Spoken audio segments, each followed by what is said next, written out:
Buy the latest song by Timcast, Coming Home.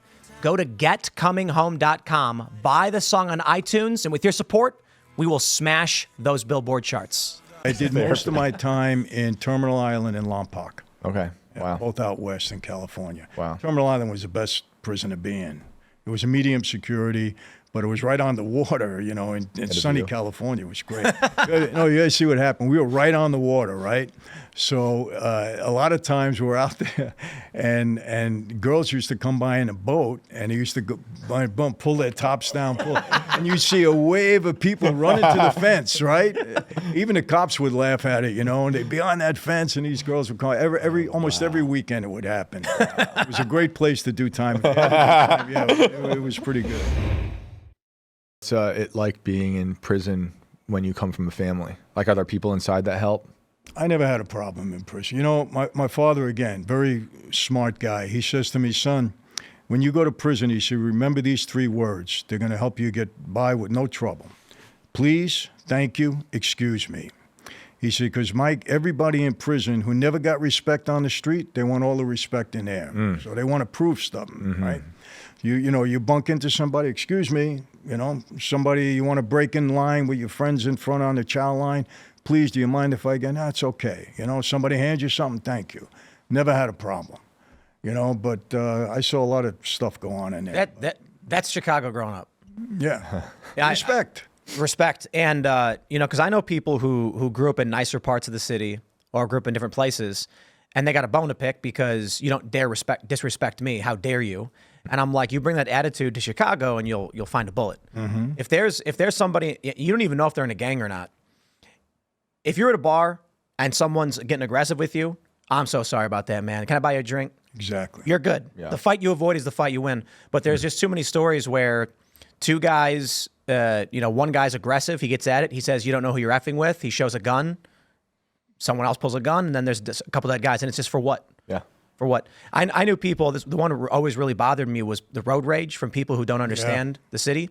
Yep. And they're driving on the highway or whatever, and someone cuts them off, and they start screaming and flicking them off, and then that car slams their brakes on, and the guy steps out of the car, and he's got a gun. It's a gangbanger, and it's just like, dude, it's not worth it, man. No. You got cut off. Carry on with your day. Go feed your family, get your job, and you know, so that I understand. But what you're saying, people on the street, they want respect. They don't get other places. They don't get it in there. And I saw some, you know, it was stupid. I mean, there's a lot of stupidity in there with guys, but. You know, I did almost 3 years in solitary. They had me. The feds were 29 months and 7 days to be exact. Feds were pretty upset with me. They tried to get me to cooperate when I walked away, and you know, they got even with me in a lot of ways. Where were you? What prison? Well, they had me on diesel therapy for a while. They had me shipped all over the country. But I did most of my time in Terminal Island and Lompoc. Okay. Wow. Both out west in California. Wow. Terminal Island was the best prison to be in. It was a medium security, but it was right on the water, you know, in sunny California. It was great. No, you guys see what happened. We were right on the water, right? So a lot of times we're out there, and girls used to come by in a boat, and they used to go by, pull their tops down, and you see a wave of people running to the fence, right? Even the cops would laugh at it, you know, and they'd be on that fence, and these girls would come.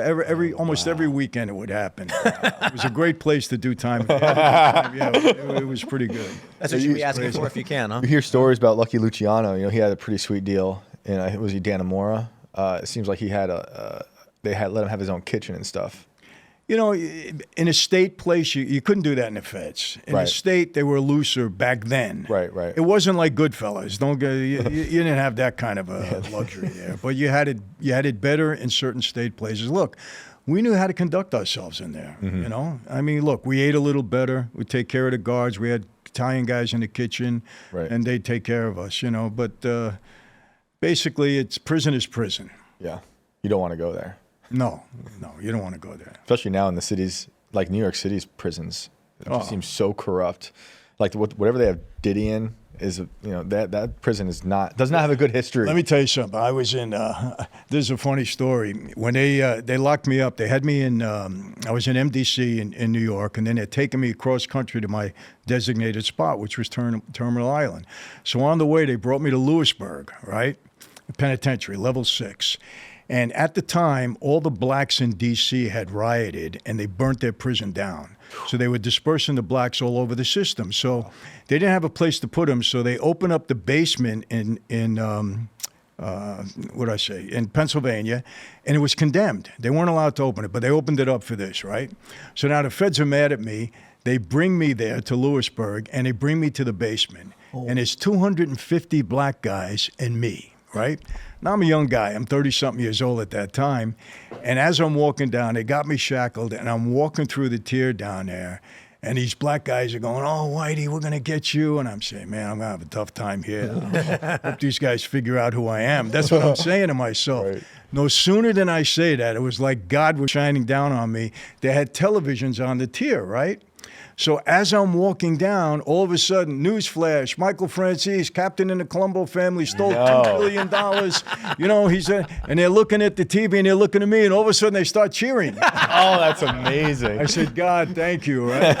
That's amazing. Yeah, and then I had it made down there for a while. How long were you there? I was there 3 months. They kept me there before they moved me out. Yeah. Are they driving you across the country when they're doing this? No, you get in a bus, plane, you know, whatever. You get in Oh. some plane that the marshals confiscated off of some drug dealers that, you know, you're almost praying it goes down. But, you know, at that day, too, I'll never forget, one of the cops calls me over to CO. He says, "Come into the bathroom for a minute." I says, "Why?" He says, "Come in there, Mike." So I go in the bathroom. He says, "Look out the window." So the window's got bars on it, right? So coming down from the top is a pillowcase with, you know, tied from a sheet, right? So I go and I pull it in, and I open it up, and there's cigarettes and everything there. And in the note it says, "Love Jimmy." It was Jimmy Burke, because all the guys were upstairs that they got locked up wow. with, right? So he had sent it down. He said, "Anything you need down there, let us know." So now they had, when I was in prison, I cared about two things: visits and phone calls. That's it, because I wanted to try to keep my family together, right? So they only had 2 phones on that tier for 250 guys, and they were on every other day. So, you know, the phones are a hot spot. You never get to the phone. It's very hard. So you got to have a connection. So I grabbed one of the black guys and I said, "Listen, who's your leader here? Who's your main guy?" You know, so he points him out. I says, "Call him over here." So he comes over. I'm in the bathroom, and I lay everything out. I said, "Look, I don't smoke. You got cigarettes, you got soups, you got this. Anything you guys need, you got. Just let me know. I got friends upstairs." He's, "Okay, what do you want?" I said, "That one phone on the wall, that belongs to me." Is "You got it." And that's how I made the deal for the phone, right? And I was able to call my wife a few times a day, every other day. But you know, you got to maneuver like that in there to get some kind of conveniences. Are they making a movie about all this stuff? Yes. I'm like, I want to see it. Yeah. I want to watch Yeah, it. for real. We'll have a script by Thanksgiving, and I think it'll go into production early next year. That's awesome. We need a good mafia Congrats. movie, man. Yeah, they're the Those best. are always so good. I love those movies. Yeah. Hey, gotta love them. Right? Yeah. Man, it's funny to hear these stories and then just think about how crappy everything is today. You know what I mean? I mean, it's the only thing I can point to because it's what we're experiencing every day. It's what we talk about. And then it's almost like you said they called you Robin Hood. Yeah. It seemed more gentlemanly. You know, now it's just chaos and destruction. These younger criminals, the people coming across the border. It's kind of wild because I suppose when I talk about, you know, the neighborhoods being safer under the mafia, it's this idea that there was still some respect for life and an understanding that I don't want my family put at risk, so I'm going to try and minimize these. It's almost like how in you know, European countries have this idea of war crimes. If we go to war, okay, fine, but you can't do this because that crosses the line. I don't want you gassing my people. I won't gas your people. But now we're entering this territory of all that matters is winning. And so the gangs now in Chicago and other places, they literally don't care. They'll hand a gun to a 13-year-old and say, "Go do what needs to be done," because you're gonna, you know, the kid will go to juvie for 5 years. Yeah. Or he gets out. He's got to be released at 25. Right. He gets indoctrinated while he's in there, and now he's a full-fledged member. He comes out. I mean, I had some experiences with it, but you know, I have to say something.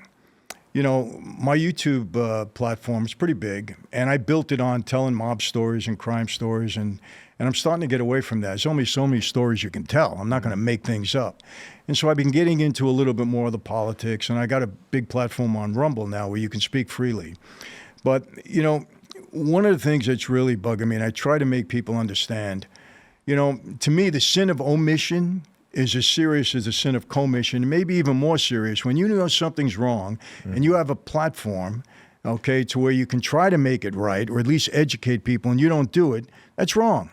So what I'm saying is, with Biden, one of the worst things, and maybe this is part of my upbringing, part of my life, when you're in a position of trust and you violate that trust in such a way that it's dangerous and it's hurting people in a bad way, and I'm talking specifically about the border and these soft on crime policies, when people are getting murdered and cities are getting destroyed and neighborhoods are getting destroyed, and you're the president of the United States, these people put their trust in you, they nominated you, they voted for you, and you're destroying them.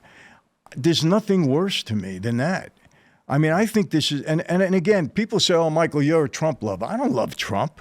I love my wife. I love my kids. I love my God. I love people. I don't love Trump. But you got to be honest. The guy gave us 4 good years as president. His policies were good. Yep. That's all I care about. It could be Trump, could be anybody else. If you're doing the right thing for the country. But this guy and this administration, to throw people to the dogs the way they're doing is just...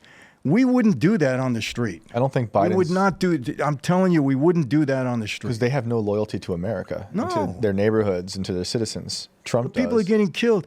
Another thing. I mean, 13 military people died in Afghanistan because of his blunders, and he didn't even respect the families of these people. Yep.